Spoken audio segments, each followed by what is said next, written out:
kita lanjutkan materi kita.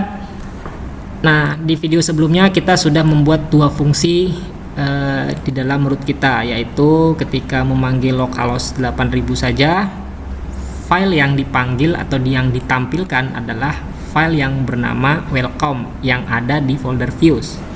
Kemudian kalau kita mengetik localhost 8000-1, maka yang ditampilkan adalah file yang bernama pertemuan 1 yang sudah kita buat sebelumnya.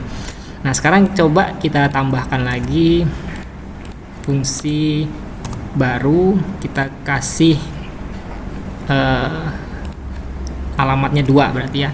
Jadi artinya di sini berarti ketika kita ketik localhost 8000-2, maka apa yang mau ditampilkan?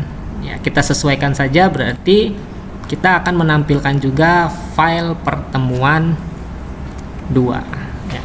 Kemudian jangan lupa disimpan ya, kita lihat tandanya. Nah, sekarang kita coba kita ganti localhost 8000-2, kita enter.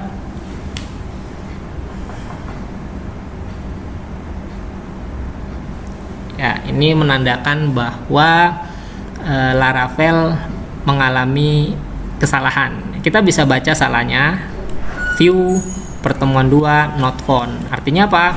Artinya file pertemuan 2 kita itu tidak ada ya. Di video sebelumnya sudah saya jelaskan bahwa ketika ada URL baru, apa yang akan kita lakukan? Kita di sini ketika mengetik localhost 8000-2, maka akan menampilkan file yang bernama pertemuan 2 yang ada di folder view. Kita lihat di folder views kita, ada enggak file pertemuan 2-nya? Tidak ada ya, makanya terjadi kesalahan seperti ini. Maka kita tinggal buat saja. Caranya klik kanan, new file, namanya pertemuan 2.blade.php. Oke, saya enter. Saya samakan dengan slide-nya. Kita sudah punya fungsi baru untuk memanggil localhost 8000-2, menampilkan view yang bernama pertemuan 2, kemudian terjadi error, ada file pertemuan 2, kemudian selanjutnya kita akan mengetik kode ini. Nah, kode ini tidak kita ketik semuanya ya. Kita coba saja di pertemuan 2, kita ketik HTML, pilih yang 5-nya ini. Kita klik ya, langsung terbuat seperti ini. Nah, kita masuk ke materi HTML namanya. Apa itu HTML? Silakan kalian stopkan saja video ini dan kalian baca apa itu HTML dan dokumen HTML terdiri dari apa saja ya. Intinya HTML ini mempunyai tag. Jadi ada tag pembuka yang saya blok ini dan ada tag penutup. Apa bedanya tag pembuka dan tag penutup? Jadi tag pembuka itu apa namanya? Misalnya HTML ini merupakan tag pembuka dari HTML, dan tag penutup dari HTML ada garis miringnya seperti ini. Kemudian sama seperti head juga begitu. Kita istilahkan ini tag head, ini pembuka, dan ini penutup karena ada garis miringnya. Begitu juga dengan body. Nah, HTML head dan body ini merupakan struktur awal dari HTML. Kita bisa lihat, dan ini semua tidak kita ketik ya.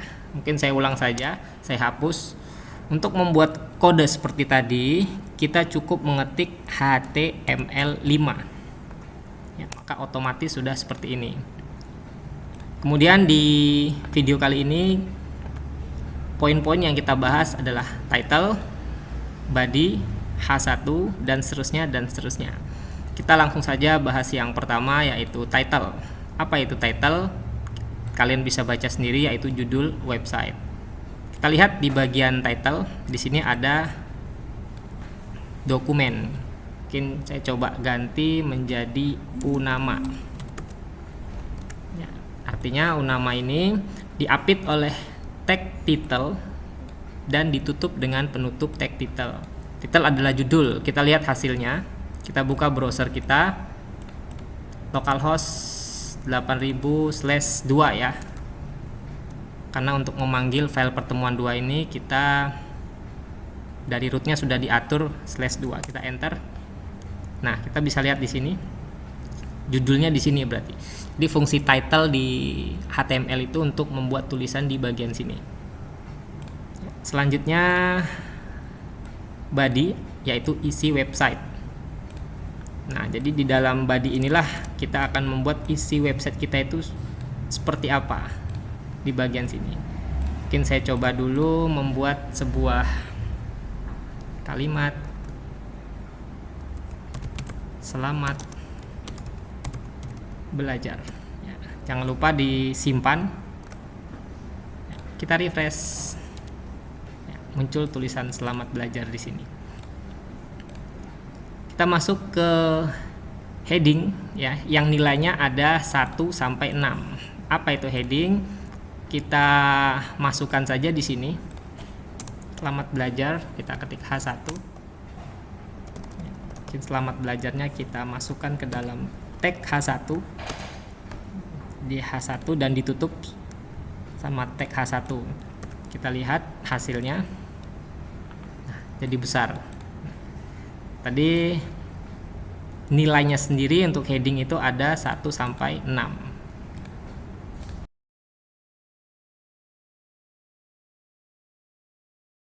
Kita lihat perbandingannya. Nah, tidak ada aturan tertentu kapan kita harus pakai heading 1, kapan kita harus pakai heading 2. Intinya bebas. Jadi kalau kalian membutuhkan sebuah tulisan yang besar, ya silakan menggunakan H1. Kalau mau kecil H6, dan di antara H1 sampai H6 ada ukurannya seperti ini. Kita lanjut ke paragraf yang diawali dengan tag P. Jadi kalau kita mau buat sebuah paragraf diawali dengan tag P seperti ini. Nah, jadi kita cukup menulis sebuah paragraf di sini.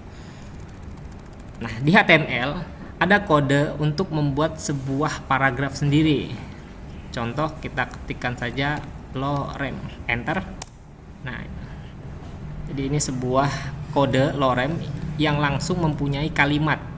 Kita tidak usah bahas artinya apa ini ya, karena ini untuk membuat sebuah paragraf saja untuk belajar.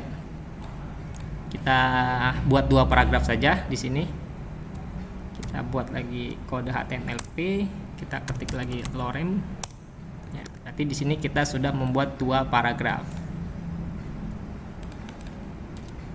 Ya, kita bisa lihat di sini hasilnya. Selanjutnya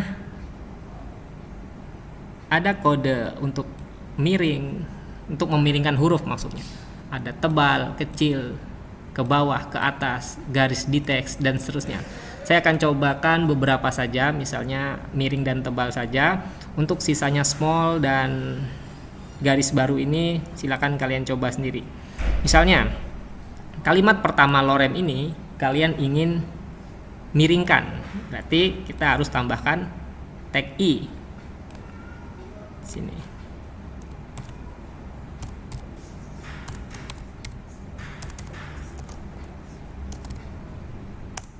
Ya, kita bisa masukkan loremnya ke dalam tag I.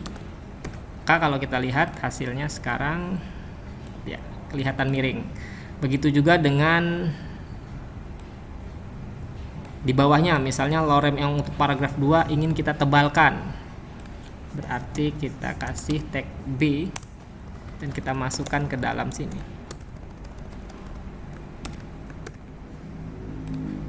Kita refresh. Nah, itu. Terus bagaimana kalau inginnya kita tebal dan miring? Ya gampang, berarti tinggal gabungkan saja antara tag B dan tag I. Misalnya saya tambahkan saja di bawahnya ya, saya contohkan.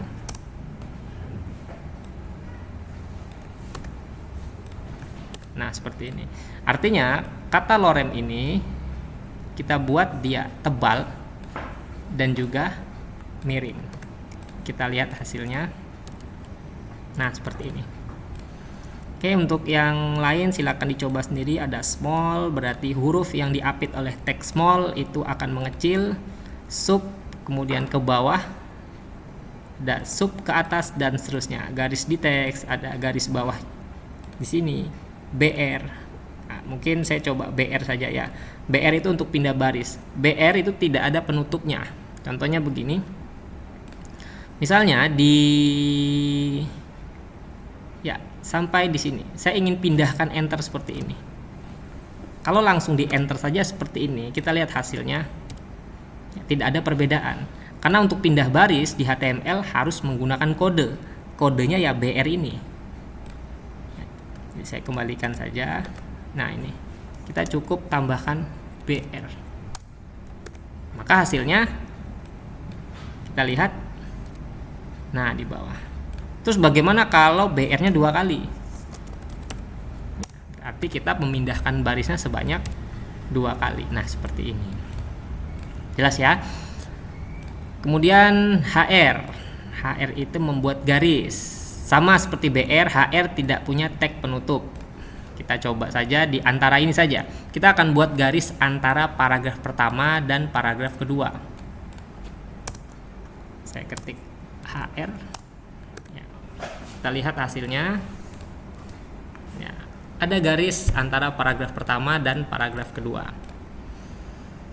Kemudian yang terakhir untuk video kali ini membuat spasi. Contoh, ya. Saya ingin selamat belajar saja ya. Selamat belajar di H1. Saya ingin buat spasinya panjang seperti ini. Kita lihat apakah hasilnya sama dengan yang kita inginkan di sini. Tidak ada perubahan. Ya, karena untuk membuat spasi di HTML juga harus menggunakan kode.